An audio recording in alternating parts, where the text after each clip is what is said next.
Hello guys, welcome to my mini vlog. यो चाहिँ hotel अरनीको हाइवेमा छ। यो चाहिँ हाम्रो मर्निङ वाक ब्लग हो है। अब एभ्रिडे हामी मर्निङ वाक जाँदा यस्तै गरी ब्लग बनाउँदै हिँड्नेछौँ।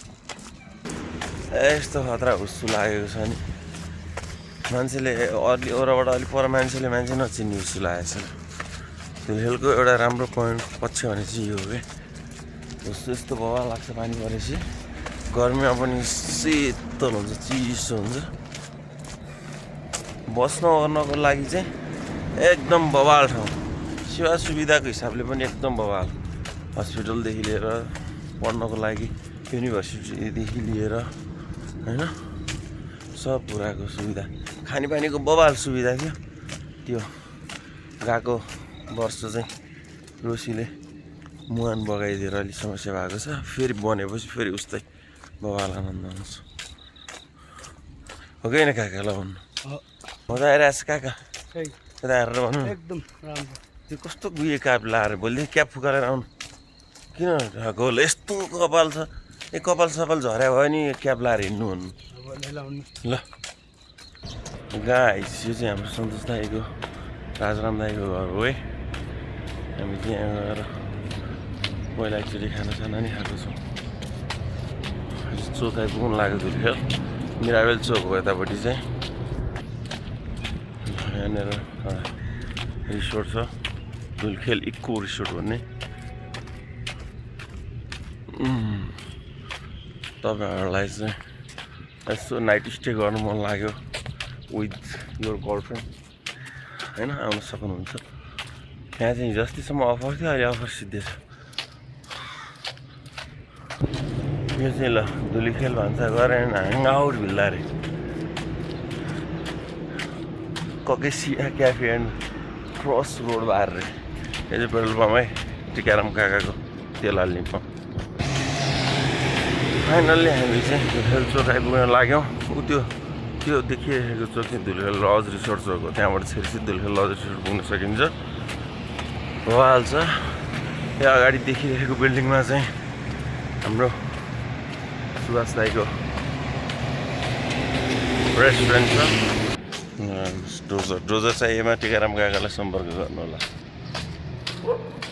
मिस्टर रेस्टुरेन्ट एन्ड बार यही हो।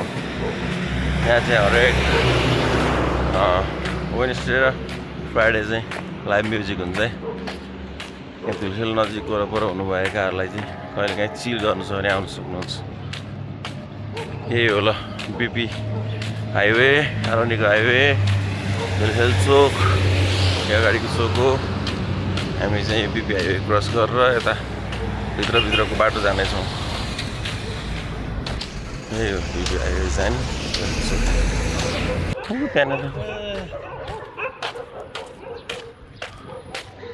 स्पा जाने हो तपाईँ? स्पा हाम्रो छोरीहरू जाने गाडी चाहिँ यही हो है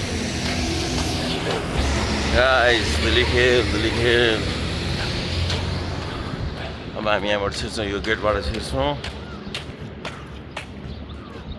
यहाँबाट हामी भित्रको बाटो यसो छिरेर ठ्याक्क पूर्ण सञ्जीवनी हुँदै उतापट्टि बिपी हाइवेमा निस्केर बिनाजुको घरमा पुग्छौँ। यो बिल्डिङ चाहिँ नगरपालिकाको बिल्डिङ हो। यो बिल्डिङमा चाहिँ स्पाहरू पनि छ। अनि त्यसपछि यसमा चाहिँ त्यो ज्याकुजी अनि त्यो पुरै यसमा छ। तपाईँहरूलाई त्यो स्टिमहरू लिएर गर्न मन लाग्यो भने यहाँ आउनु सक्नुहुन्छ। धुलीखेल स्पा। हाम्रो धुलीखेलको चाहिँ विद्युत प्राधिकरण अथवा बिलको पैसा तिर्ने ठाउँ यहाँ है। फर्मसम भर्ने, घर बनाएर नयाँ मिटर लिने, बत्तीको पैसा तिर्ने, त्यसको लागि यहाँ आउन सकिन्छ। टिकाराम काकाले फर्म भरे खाएन होला होइन अहिलेसम्म? अब कहिले आएर भर्ने त यहाँ बत्तीको लागि? हावा बुढा तपाईँ आएर सर्लक्क भरेको भयो। अहिले एक ढलान भइसकेपछि मिटर पाउँथ्यो, आफ्नै मिटरबाट चलाउनु पाइन्छ। अहिले अर्काको बत्तीको पैसा तिर्नु पऱ्यो। भोलि मिटर सिटर झ्याउ हुन्छ। टक्क बेलैमा फर्मसम भरेर मिटर लिएर गर्नु भने सुड्डो काम खानु। जति सिकाइदिए पनि गर्न थालेनन्। तास खेल्न र के गर्नलाई दुनियाँ काठमाडौँ 5 साल पुग्छन्। यति फर्म भर्न जाने होइन। यो पोखरी हो, यहाँ पानी चलाएर चाहिँ बवाल देखिन्थ्यो। खतरा कता यताबाट घुम्ने कि यताबाट घुम्ने ल भन्नु। यहाँ दुईवटा बाटो छ। हामी यता सर्टकट, यताबाट सर्टकट, यताबाट चाहिँ लङ कट होइन।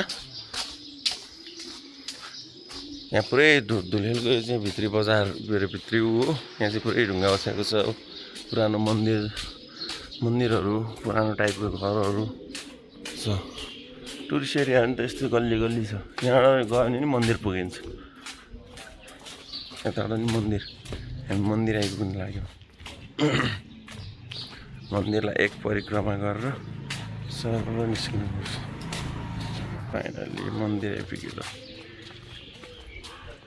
यो मन्दिर सरर घुमेर यो मन्दिर हो। यो मन्दिर चाहिँ त्यहाँनिर के पुनर्निर्माण भइरहेछ क्या, मर्मत समारको काम। यहाँ चाहिँ बुढाहरूलाई खेल्ने ठाउँ रहेछ। कस्तो खतरा पेन्टिङ, यस्तै पेन्टिङ हान्न मन लाग्यो क्या बुढा मलाई नि घरमा। मन्दिर ताला लगाएको छ। 7 नम्बरवटा कार्यालय चाहिँ यहाँ रहेछ है, धुलिखेल 7। यस्तो छ कि यहाँनिर एउटा पुरानो टाइपको घरहरू छ क्या, यस्तो खालको है। हेर्नु होइन, उयो एउटा घर कस्तो खतरा बनाएको क्या यहाँ कि हेर्नु न ल।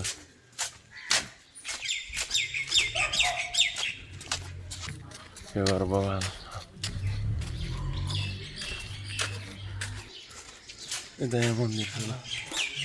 अनि पुनः सञ्जीवनी यही हो। हामी एउटा गेटबाट निस्केपछि बिपिआई आइपुग्छौँ। लङ्खनामाई माध्यमिक विद्यालय अरे कि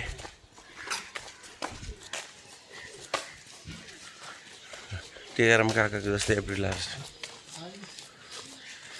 यो त धेरै राम्रो छ। टिकाराम काकाको भाङ्रा धोती जस्तो छ। यो आकाशको ज्योति जस्तो छ ल। बिपिआई आइपुग्यौँ हामी फाइनली। अब यहाँ सिधा अगाडिबाट झरेर जान्छौँ ठ्याक्क भिनाजुको घर बनाएको ठाउँमा। अनि धुलिखेल हस्पिटल चोक पनि यही हो। धुलिखेल हस्पिटल यतापट्टिबाट जाने अन्त काका बिपी हाइवे। यो कसको सालिकिलो भन्नु त तपाईँ? यही सुड्डो हो बिपी पनि। लगाइ चिकन पसल मासु पसल आयो है यहाँ। ताजा ताजा चिकनहरू झार्दैछन् काकाहरूले। 40 दिने चिकन खाने भयो यहाँ सम्पर्क राखौँ यो फ्रेस हाउसमा।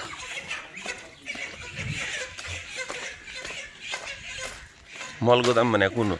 यही हो। यहाँ चाहिँ मलै मल हुन्छ त नि। किन मलको दाम भने यो? कसको यो सरकारी मलको दाम हो कि हो र? तर मल चाहिँ एक थोपा नहुने मलको दाम होला हो। अनि दिँदैन? शिक्षा कार्यालय चाहिँ यहाँ हो है गाइस। यहाँबाट जाने हो त्यहाँ अगाडि। यो यहाँनिर अहिले नयाँ डेकोरेसनहरू कस्तो खतरा पेन्टिङ हानेको। यो पेन्टिङ हान्नेहरूलाई मेरो नि घरमा पेन्ट हान्दिनँ भनेको 10,000 20,000 रे ल जा। अब 4x5 को एउटा फोटो हानेको यहाँ अझ सिध्या रहेछ यहाँनिर। हेर्नु त ल कस्तो खतरा खतरा पेन्ट हानेको त्यहाँ। महँगो भने त्यहाँ घरमा एउटा हानु भनेको सिडीहरूले हान्यो। अब यहाँ तल चाहिँ आइसक्यो भिनाजुको घर बनाएको ठाउँ। फाइनली यो लास्ट सिडी हो। यो झर्ने बित्तिकै त्यहाँ भिनाजुको डन्डी ठड्डेको भिनाजुको घर।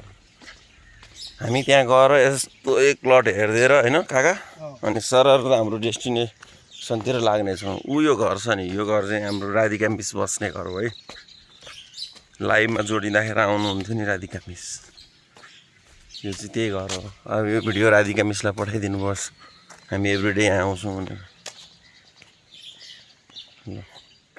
ल यतिको भए पनि होइन काका, टिपर आउँछ नि यहाँ यति पानी पऱ्यो भने। ल गाईहरू चाहिँ सुत्दै छन् यस बेलासम्म होइन। पक्का पनि सुतिरहेछन् ढोका सोका लाएर। यिनीहरूको उठ्ने बेला भयो होइन। जाउँ। गिटी अर्को एक्टिभ नै ल्याएर झारिदिइसकेको जस्तो छ। अब बालुवा पनि एक्टिभ झार्न लगाइदिइहाल्नु पऱ्यो होइन। इँटाको चाङ छ। अब यो इँटा नसकिकन अर्को चाङ ल्याउने कुरो भएन ल। यति वाल लागेछ, पुरै वाल लाउनु बाँकी नै रहेछ।